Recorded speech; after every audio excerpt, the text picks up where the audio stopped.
Bismillahirrahmanirrahim. Assalamualaikum warahmatullahi wabarakatuh.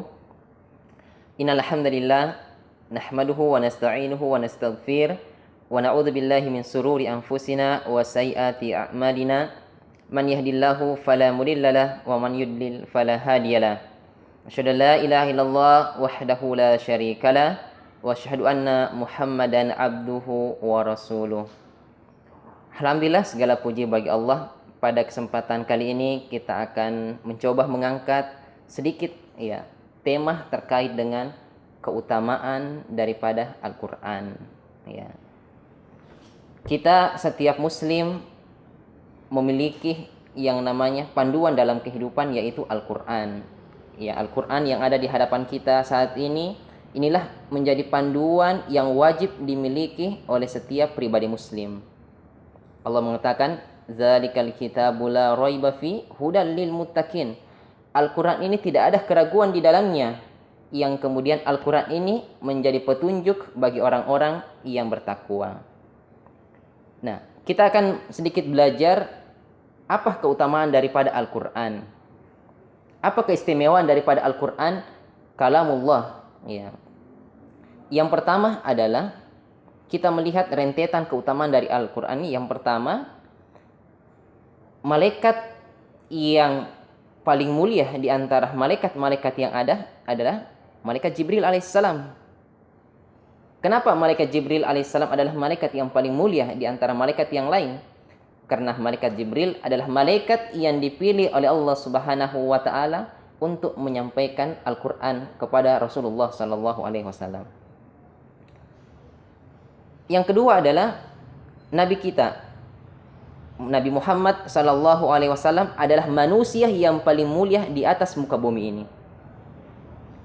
Kenapa nabi kita menjadi manusia yang paling mulia di antara nabi dan rasul yang lain?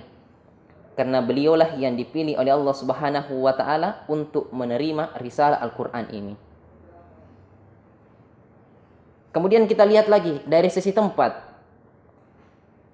Mengapa kota Makkah dan kota Madinah menjadi kota yang paling mulia? Bahkan jutaan manusia, mereka berbondong-bondong untuk berupaya mengumpulkan dana harta mereka. Mereka tabung 1 hari, 2 hari, bertahun-tahun. Untuk apa? Agar mereka bisa berangkat dalam ibadah haji dan umroh ke tempat Mekah dan Madinah. Kenapa kota Mekah dan Madinah menjadi tempat yang mulia, yang setiap manusia berkeinginan untuk ke sana? Karena di sanalah tempat yang dipilih oleh Allah Subhanahu wa taala untuk turunnya Al-Qur'an. Kemudian kita lihat lagi keutamaan yang lain daripada Al-Qur'an.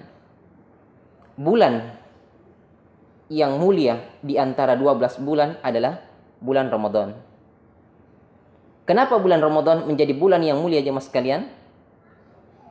Karena bulan Ramadan adalah bulan yang dipilih oleh Allah untuk turunnya Al-Qur'an. Kemudian kita melihat malam yang mulia di antara malam-malam yang ada adalah malam Lailatul Qadar. Kenapa malam Lailatul Qadar menjadi malam yang mulia? Karena pada bulan Ramadan dan pada malam Lailatul Qadar, Allah Subhanahu wa taala menurunkan Al-Qur'an. Inna anzalnahu fi Lailatul Qadar. Sesungguhnya kami menurunkan Al-Qur'an pada malam Lailatul Qadar. Maka malam Lailatul Qadar inilah yang manusia setiap tahunnya berupaya untuk memaksimalkan ibadah mereka untuk apa? Untuk mencari keutamaan daripada malam Lailatul Qadar. Malam diturunkannya Al-Qur'an. Nah, sehingga kita dapat mengambil kesimpulan, jemaah sekalian, bahwasanya segala sesuatu yang berinteraksi dengan Al-Qur'an, yang punya kedekatan dengan Al-Qur'an, maka dia akan menjadi mulia. Kita lihat malaikat tadi, manusia yang terbaik, tempat yang terbaik, waktu yang terbaik. Ketika mereka semua berinteraksi dengan Al-Qur'an, maka mereka akan diangkat derajatnya menjadi bagian dari yang dimuliakan oleh Allah Subhanahu wa taala. Lantas menjadi pertanyaan adalah, kita hari ini, apakah kita masih ada peluang untuk mendapatkan kemuliaan daripada Al-Qur'an ini? Maka tentu jawabannya masih begitu banyak peluang kemuliaan yang Allah buka untuk kita. Maka jangan pernah berputus asa kita untuk terus mendekatkan diri kita dengan Al-Qur'anul Karim. Di antara keutamaan yang lain jemaah sekalian yang bisa kita ambil untuk diri kita. Kata Nabi Shallallahu Alaihi Wasallam untuk menggambarkan bagaimana kemuliaan Al-Quran yang masih bisa kita raih hari ini. Dalam hadis kata Nabi Shallallahu Alaihi Wasallam, tidaklah aku mengatakan alif lam satu huruf, akan tetapi alif satu huruf, lam satu huruf, dan mim satu huruf. Yang dimana setiap huruf yang kita baca ketika membaca Al-Quran itu dilipat gandakan sampai 10 pahalanya. Bagaimana kalau kita membaca satu lembar daripada Al-Quran, begitu banyak, puluhan bahkan ratusan ya, ayat-ayat, huruf-huruf Al-Quran di dalamnya, maka silahkan kita kali dengan 10. Kemudian kata Nabi SAW dalam hadis yang lain, khairukum man ta'allama al-Quran wa 'allamahu.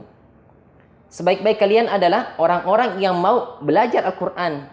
Mereka mau belajar membacanya, bagaimana hukum-hukum yang ada di dalamnya. Mereka mentadabburi Al-Quran, mereka pelajari Al-Quran, kemudian wa'allamahu.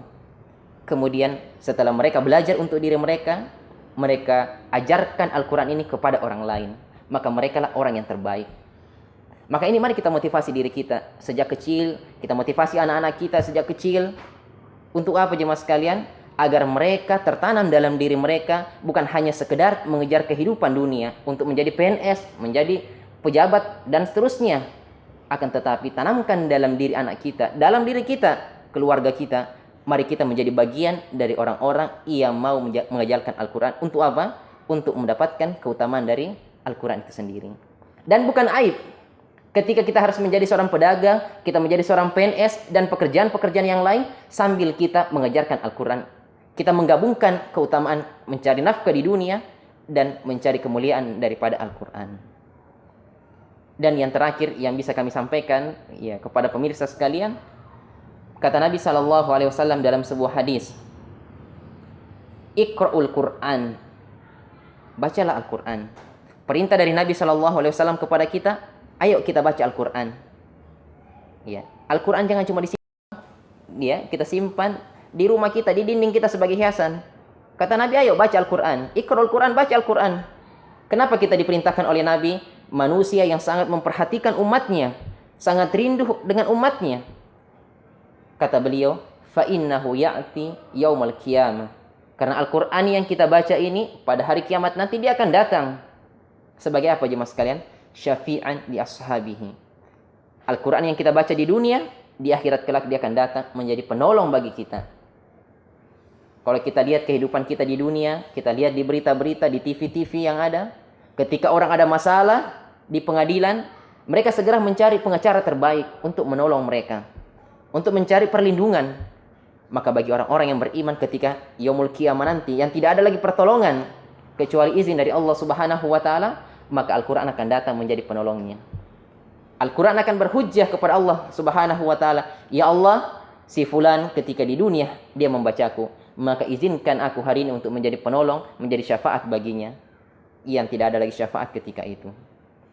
Maka mari jemaah sekalian yang dirahmati oleh Allah Subhanahu wa taala, kita dekatkan diri kita dengan Al-Quran. Kalau hari ini kita tidak membaca Al-Quran, kita tidak dekatkan diri kita dengan Al-Quran, yang menjadi pertanyaan adalah kapan atau butuh waktu kapan lagi kita harus dekat dengan Al-Quran?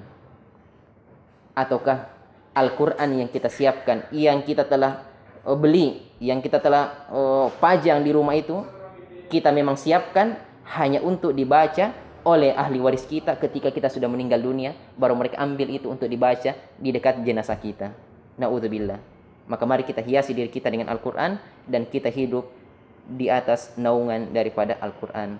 Semoga bermanfaat. Subhanakallah bihamdika, asyhadu an la ilaha illa anta, astaghfiruka wa atubu ilaik. Wassalamualaikum warahmatullahi wabarakatuh.